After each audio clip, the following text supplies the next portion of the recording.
ప్రభునందు ప్రియమైన వాళ్ళారా, మీరంతా బాగా ఉన్నారని, అనుదినము వాక్యాన్ని ధ్యానిస్తూ బలపడుతున్నారని ఆశిస్తున్నాను. ఈరోజు దేవుడు మనకు గుర్తు చేస్తున్న ఆశీర్వాదం కీర్తనల గ్రంథం 89వ సంకీర్తన 28వ వచనము.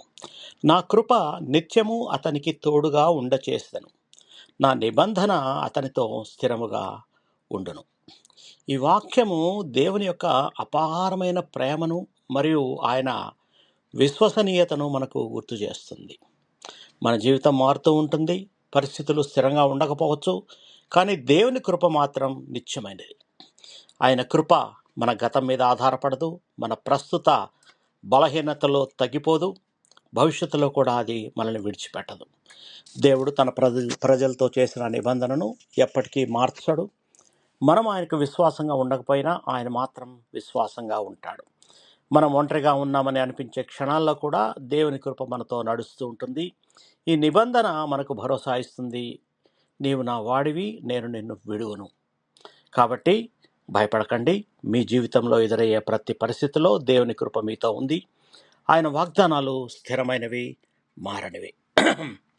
ప్రార్థన చేసుకుందాం. ప్రేమమయుడైన మా ప్రియ పరలోకపు తండ్రి, మీ నిత్య కృపకు మేము నీకు కృతజ్ఞతాస్తుతులు చెల్లిస్తున్నాము.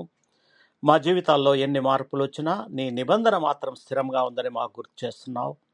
ప్రభువా, మా బలహీనతలో ఉన్నవారికి బలాన్ని ఇవ్వండి, భయంలో ఉన్నవారికి ధైర్యాన్ని ఇవ్వండి, ఒంటరిగా అనిపించుకున్న వారికి నీ సమీపాన్ని దయచేయండి.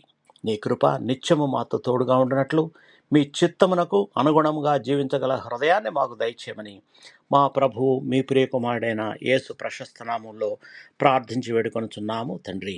ఆమేన్.